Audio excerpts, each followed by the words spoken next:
Wyobraź sobie, że nagle tracisz dochody. Co dalej? Wtedy cała na biało wchodzi poduszka finansowa, która daje elastyczność i spokój na wypadek kryzysu. Za sprawą tego filmu dowiesz się, jak ją zbudować, zrozumiesz, po co jest i jak działa, a także otrzymasz konkretny plan działania. Ten film jest właśnie dla Ciebie, niezależnie od tego, czy jesteś 20-letnim singlem, czy głową 5-osobowej rodziny. Czytam i działam. Lekcje z książki, które wprowadzisz w życie.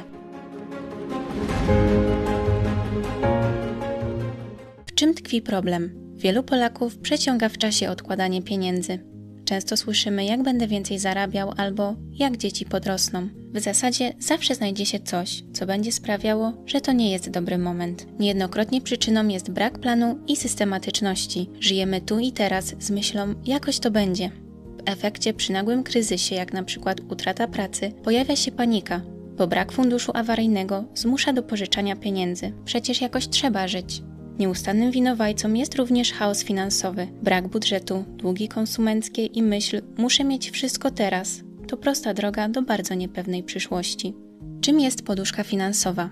Poduszka finansowa to wydzielona część oszczędności, która ma chronić Cię przed skutkami nieprzewidzianych zdarzeń. Jest to rezerwa na czarną godzinę, która pozwoli Ci przetrwać kryzys bez zadłużania się. Co ważne, nie jest to kasa na zachcianki typu skoczę sobie na tydzień do Włoch, należy mi się. Tak samo pieniędzy z poduszki nie należy inwestować w ryzykowne aktywa, gdyż rynek jest nieprzewidywalny.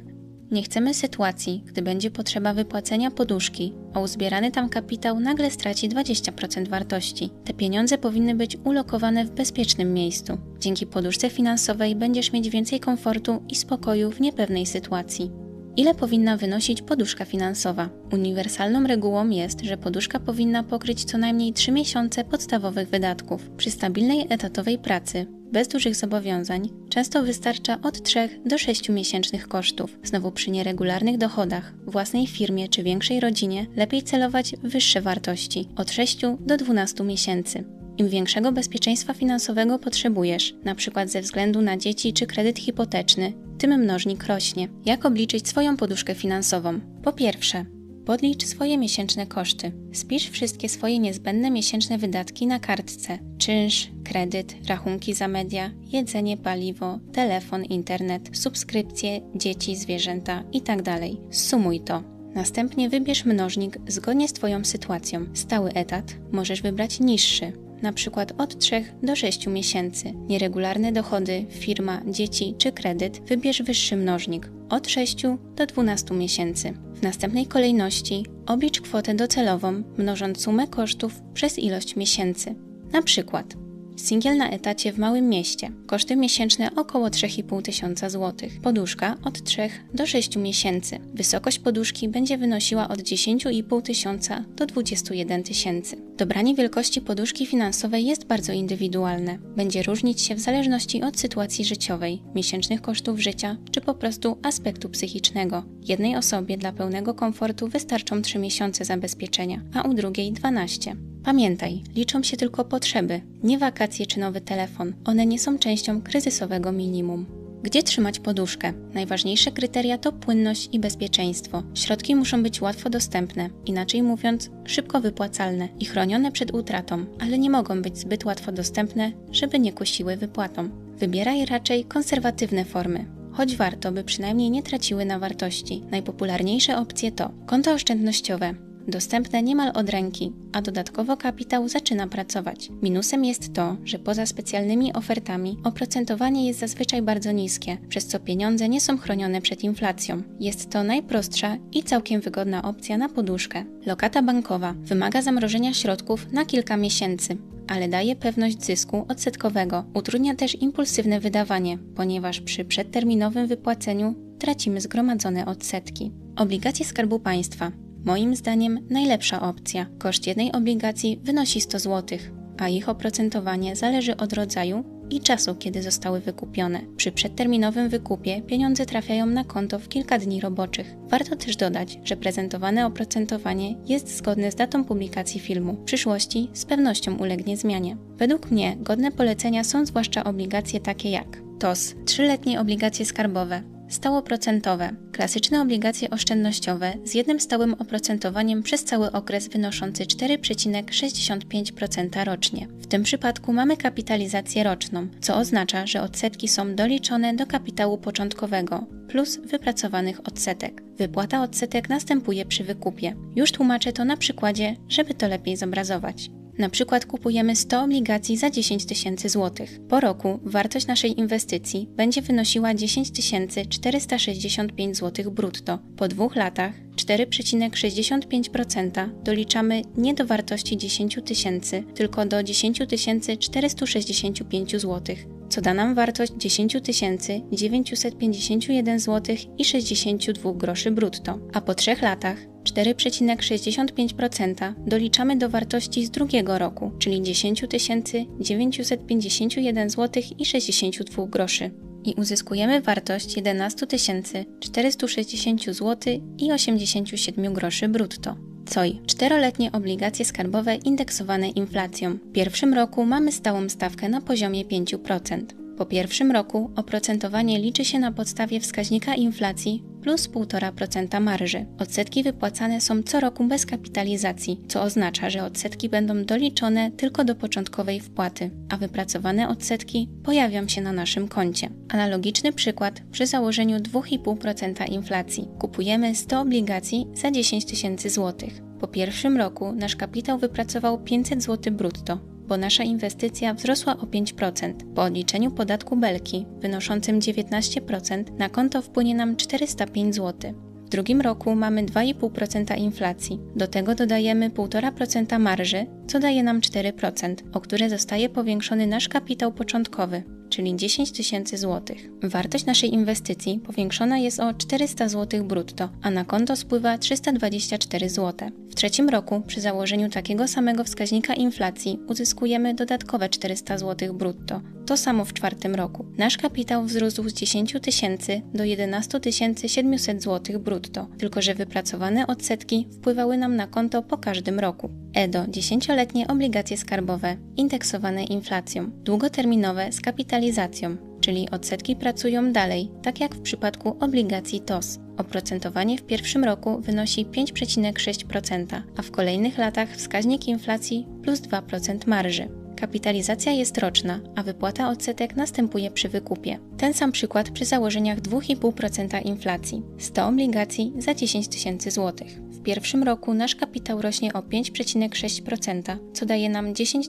560 zł brutto. W drugim roku inflacja wynosi 2,5%, dodajemy do tego 2% marży i uzyskujemy 4,5%, o które powiększony jest nasz kapitał razem z odsetkami z pierwszego roku, czyli uzyskujemy dodatkowe 475 zł i 20 groszy brutto, co w efekcie po 2 latach daje wartość 11 035 zł i 20 groszy brutto. Analogicznie wartość inwestycji rośnie w następnych latach. ROS. Rodzinne obligacje skarbowe 6-letnie, indeksowane inflacją, przeznaczone dla osób kwalifikujących się do świadczenia 800+. Oprocentowanie w pierwszym roku wynosi 5,2%, w kolejnych latach wskaźnik inflacji plus 2% marży, czyli tak samo jak w przypadku EDO. Kapitalizacja jest roczna i wypłata następuje przy wykupie. Schemat wzrostu odsetek jest taki sam jak w przypadku obligacji EDO, tylko trwa 6 lat, a oprocentowanie w pierwszym roku, jak już wspomniałam, wynosi 5,2%. ROT. 12-letnie obligacje rodzinne indeksowane inflacją. Mają najdłuższy termin oraz najwyższą marżę ponad inflację i również przeznaczone są dla osób kwalifikujących się do świadczenia 800+. Oprocentowanie w pierwszym roku wynosi 5,85%, w kolejnych latach wskaźnik inflacji plus 2,5% marży. Kapitalizacja jest roczna i wypłata odsetek następuje przy wykupie. I znowu ten sam przykład przy założeniu 2,5% inflacji. 100 obligacji za 10 tysięcy złotych. W pierwszym roku nasza inwestycja wzrośnie o 5,85%, co da nam 10 585 zł brutto. W drugim roku 2,5% inflacji dodajemy do 2,5% marży. Uzyskujemy 5%, o które powiększony jest nasz kapitał razem z odsetkami z pierwszego roku, czyli uzyskujemy dodatkowe 529 zł i 25 groszy, co w efekcie po 2 latach da nam wartość 11 114 zł i 25 groszy brutto. Analogicznie wartość inwestycji wzrasta w następnych latach. Warto dodać, że przy przedterminowym wykupie ponosimy opłatę za każdą zakupioną obligację, która pomniejsza narosłe odsetki. W przypadku obligacji TOS opłata wynosi 1 zł, w przypadku COI i ROS 2 zł, a EDO i ROT po 3 zł. Przy każdym wykupie obligacji trzeba zapłacić podatek Belki wynoszący 19%. Zasada warstw. Prawidłowo zbudowana poduszka finansowa powinna mieć 2 warstwy, które odróżnia dostępność środków. Warstwa pierwsza. Jest to kwota równa około miesięcznym wydatkom. Trzymamy ją w absolutnie płynnych środkach, np. gotówka w domu lub na zwykłym koncie, by mieć ją natychmiast pod ręką. Warstwa druga. Pozostała część może być w cudzysłowie schowana na kilkanaście miesięcy, by dać lepszy zysk. Na przykład obligacje. W razie potrzeby nadal stosunkowo szybko ją uruchomimy, ale nie leży całkowicie nieoprocentowana i nie traci wartości. Teraz ważna uwaga. Giełda czy kryptowaluty to nie najlepszy wybór na budowanie Twojej poduszki. Takie inwestycje wiążą się z wysokim ryzykiem i dużymi wahaniami. Gdybyś potrzebował szybko sprzedać akcje w dołku, mógłbyś stracić znaczną część funduszu. W kryzysie liczy się bezpieczeństwo, a nie szybki zysk. Jak zbudować poduszkę? Krok pierwszy. Zacznij od małego celu, np. 1000–3000 zł odkładane w oddzielnym miejscu, po to by nie mieszały się z bieżącymi wydatkami, np. konto oszczędnościowe lub nawet koperta w domu. Już taka kwota da Ci poczucie, że jest pierwszy bufor. To Twój mały fundusz awaryjny na początek. Krok drugi. Automatyzacja. Po każdej wypłacie ustaw stały przelew na konto oszczędnościowe, najlepiej dzień po wpływie pensji. W ten sposób najpierw płacisz sobie i pieniądze przestaną się rozchodzić na niepotrzebne rzeczy, typu 5. case na telefon. Najczęstsze błędy popełniane przy budowaniu poduszki finansowej. Traktowanie jej jak inwestycji. Trzymanie środków w akcjach czy kryptowalutach to zły nawyk. Poduszka ma zapewniać bezpieczeństwo, a nie szybki zysk. Trzymanie 100% gotówki w domu. W ten sposób narażasz się na kradzież, zgubę czy utratę wartości pieniądza przez inflację. Dodatkowo Twoje pieniądze nie pracują, a ich oprocentowanie jest zerowe. Z miesiąca na miesiąc taka poduszka topnieje samoistnie. Pożyczanie z własnej poduszki, np. spłata z poduszki rat kredytu konsumenckiego albo dowolny duży wydatek, powoduje, że fundusz nie istnieje. Po użyciu poduszki trzeba ją natychmiast odbudować, aby mieć spokojną głowę w sytuacji następnego kryzysu. Brak jasnej definicji, co jest awarią.